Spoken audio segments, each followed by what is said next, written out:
Les 12 et 19 juin prochains, nous aurons à élire le ou la prochaine députée de la 9e circonscription du Pas-de-Calais.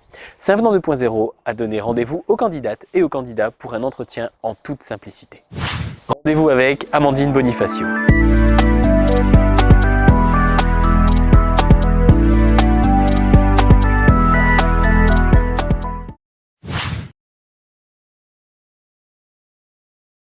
J'ai 31 ans, je suis artiste créatrice. Je travaille actuellement dans une boutique de création de costumes, accessoires et déguisements. Je touche à différents types d'art, donc ça va de la peinture, de la gravure, de la sculpture, le dessin. Je restaure et je crée aussi de l'ameublement et des objets de décoration. Donc en somme, une artiste à différentes facettes. La 9e circonscription du Pas-de-Calais s'étend de Lillers à Fleur-Bé, en diagonale. Elle regroupe 32 communes, comptant à peu près un peu plus de 100 000 habitants, donc 80 000 votants. C'est semi-urbain, semi-rural. Elle a un savoir-faire et un terroir plutôt riche et varié. Elle a de nombreux marchés locaux avec des productions locales, des coopératives qui se multiplient de plus en plus. On a une consommation qui revient de plus en plus au local. On voit l'implantation aussi de nouvelles entreprises, de brasseries, de fermes. On revient vraiment aux fondamentaux du commerce et du local en fait.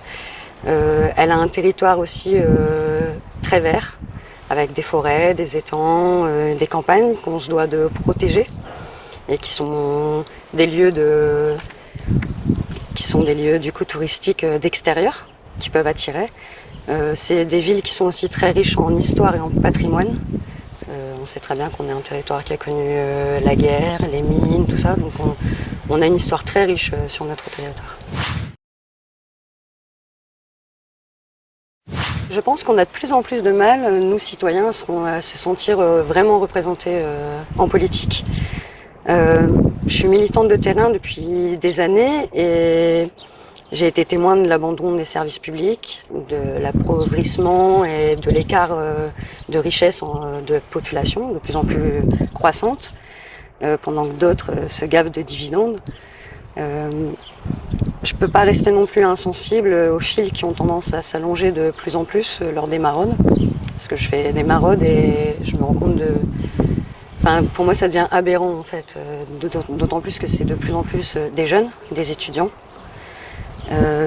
Moi je viens d'une génération, je pense, orpheline, qui n'a jamais vu ses idées triompher, ni imposer. Je peux pas me résoudre à un tel abandon en fait, des valeurs qui sont les miennes, donc de gauche. Et de la même façon, je veux pouvoir faire vivre ces valeurs dans ma circonscription et dans mon pays. Je pense que nous portons avec la NUP des idées qui vont changer radicalement la société. J'ai compris du haut de ma trentaine que en fait tout est politique et que je dois pouvoir contribuer à infléchir la politique du pays et de ma circonscription aussi au local. Et du coup, c'est pour ça que j'ai décidé de mettre ma jeunesse à contribution et au service de cet engagement. Une députée, c'est une représentante de la nation. Elle est un relais des acteurs sociaux professionnels, des associations, des particuliers. Elle est là pour défendre leurs intérêts et de défendre l'intérêt des citoyens, puisqu'on vote des lois au national qui ont des répercussions du coup au local. À travers du coup des propositions de loi qui pour moi devraient défendre surtout l'humain et le vivant. Elle constitue aussi un contre-pouvoir à l'exécutif. Et nous par exemple on souhaite rendre un peu plus de pouvoir aux citoyens avec l'instauration d'une 6e République où on instaurerait le RIC, donc le référendum d'initiative citoyenne, où on reconnaîtrait le vote blanc, où on permettrait aussi de rendre obligatoire le référendum si on voudrait venir à changer des points de la Constitution. Parce que je pense que si on vient toucher à la Constitution, elle concerne tous les citoyens, donc les citoyens doivent pouvoir donner leur avis sur les choses qu'on veut instaurer. Et le pouvoir révocatoire, qui mettrait du coup une petite épée de Damoclès au-dessus de la tête des élus, les obligeant forcément du coup à respecter leurs engagements. Je vais être pour, parce que je pense que Quand on est dans un mandat notamment de parlementaire, on a besoin d'une grande disponibilité pour pouvoir vraiment faire vivre le débat démocratique au sein de l'Assemblée. Ça permet aussi à certains de ne pas pouvoir s'accaparer tous les pouvoirs dans différentes branches de la société et de pouvoir du coup laisser place à différents acteurs représentatifs de la société. Je suis la candidate de la Nouvelle Union Populaire, qui est le rassemblement des grands partis de gauche que sont la France Insoumise, Europe Écologie Les Verts, le Parti communiste, Génération S, le Parti socialiste. On défend des valeurs d'harmonie entre les êtres vivants et la nature. On a un engagement social et vraiment réel pour que la planète survive aux excès de l'homme, parce qu'à ce niveau-là, il n'y aura pas de plan B. Et je me reconnais dans ces engagements, dans ces valeurs qui doivent transparaître dans tous les engagements en fait qu'on a à mener. Et pour moi, quoi de mieux que cette belle alliance en fait qu'est la NUP. On est beaucoup à l'avoir rêvé de ce rassemblement de la gauche. Jean-Luc Mélenchon et les autres partis ont réussi enfin à le faire. Et parce que je pense qu'au-delà des petites différences qu'on peut avoir selon nos mouvances, on a surtout un grand intérêt commun à défendre les inégalités et le désir de pouvoir gommer les injustices et l'exclusion et de sauver surtout ce qui nous permet de vivre ensemble plutôt que de nous diviser. Si je devais dresser un bilan de la mandature de Madame Després, qui s'achève, pour moi, elle serait pas très bonne, voire quasi inexistante. Ses prises de position et ses interventions à l'Assemblée, notamment pour défendre des points qui ont été cruciaux dans notre circonscription, comme les problèmes de Bridgestone, de l'hôpital de Saint-Denis, de l'hôpital de Béthune, n'ont pas été vraiment très remarquables. Pour moi, elle n'a servi qu'à asseoir le pouvoir présidentiel actuel, sans réelle conviction personnelle. Elle a quand même contribué à la casse du code du travail, aux réformes des retraites et de l'assurance chômage, à l'abandon des services publics. Je me souviens d'ailleurs d'une de ses phrases lors de la fermeture du service cardiologique de l'hôpital de Béthune, où elle nous avait dit qu'on n'était pas à 20 km près. Pour moi, elle a donc passivement contribué à la casse sociale qui a été perpétrée par la première mandature de Macron. Je pense que le premier enjeu majeur pour notre territoire, mais ça va se ressentir aussi au niveau national, c'est vraiment la flambée des prix.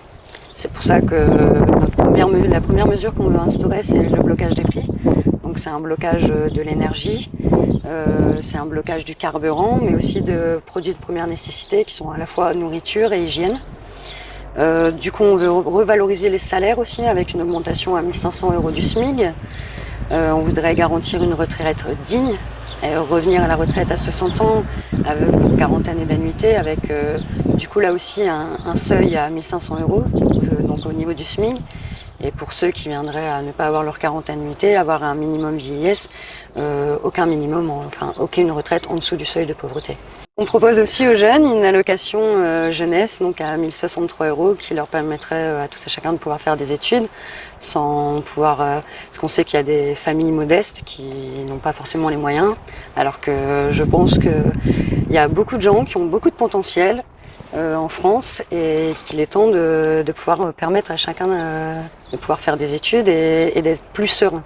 Parce que moi-même j'ai fait des études et je me suis retrouvée à un moment à être bloquée parce que je viens d'un milieu populaire où je pouvais plus monter parce qu'on me demandait des sommes de plus en plus aberrantes et je trouve ça dommage. Le deuxième enjeu qui est très important, là on l'a vu avec le rapport du GIEC il y a très peu, ça va être l'environnement. Donc nous on propose d'instaurer une règle verte qui signifie qu'on ne prend pas la nature plus que ce qu'elle peut nous restituer. On a une ambition aussi de d'abaisser encore les émissions à 60% au lieu de 40% à l'heure actuelle, d'avoir un investissement massif dans la bifurcation écologique. Tendre vers une autosuffisance alimentaire, de revenir à tout ce qui peut être local, circuit court, et d'instaurer une règle bleue aussi, un petit peu comme dans le sens de la règle verte, mais là pour la protection des biens de l'eau, qui est d'en faire un bien national en fait. de protéger la biodiversité aussi en interdisant tout ce qui peut être pesticides, et d'avoir une planification du passage à 100% d'énergie renouvelable d'ici 2025. Après, on a aussi enfin un grand réinvestissement à faire dans les services publics. Donc ça va être réouvrir des lignes et développer les transports collectifs. Ça va être favoriser l'usage du vélo sur des petites distances, mais pour ça il faudrait qu'on équipe mieux nos infrastructures, qu'elles soient plus sûres pour les cyclistes. On a aussi une renationalisation des autoroutes. On va avoir un développement du service des arts et de la culture qui est bien souvent un peu délaissé, oublié, qui est même bien souvent en temps de crise le premier à être sacrifié. Reconstruire l'école aussi pour une meilleure égalité, une meilleure émancipation des élèves au mieux de la pousser à la concurrence de plus en plus. En somme, je pense qu'on a beaucoup à faire dans beaucoup de domaines, mais ça va être vraiment les 3 premiers axes sur lesquels notre politique va accentuer le plus dans les premiers mois. C'est un programme très ambitieux et de rupture totale avec les politiques actuelles. Moi, je suis convaincue que le renouveau il ne passera pas par des politiques individuelles de mise en concurrence comme on a depuis des années, mais plutôt par des politiques de solidarité et de collectif. J'aimerais montrer aux générations futures et notamment surtout aux jeunes qu'on a tout à fait notre place en politique et que même si on vient d'un milieu modeste, on est tout à fait légitime à pouvoir prétendre à influer sur la politique aussi bien nationale que locale.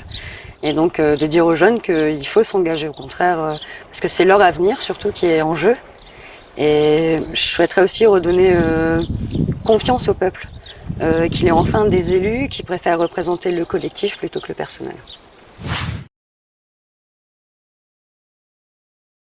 Les 12 et 19 juin, voici qu'un nouveau jour redevient possible, celui où gouvernera la volonté d'harmonie entre les êtres vivants et la nature, celui où est donnée la possibilité aux ruptures écologiques et sociales que notre époque impose, quand s'installe le changement climatique et se répandent les inégalités sociales, telles que 20 personnes possèdent autant que 3 milliards de leurs semblables. Je pense qu'on a la possibilité de mettre au cœur du débat parlementaire une vraie défense de ces valeurs et une réelle opposition à la politique actuelle macronienne. Donc faites la loi, votez.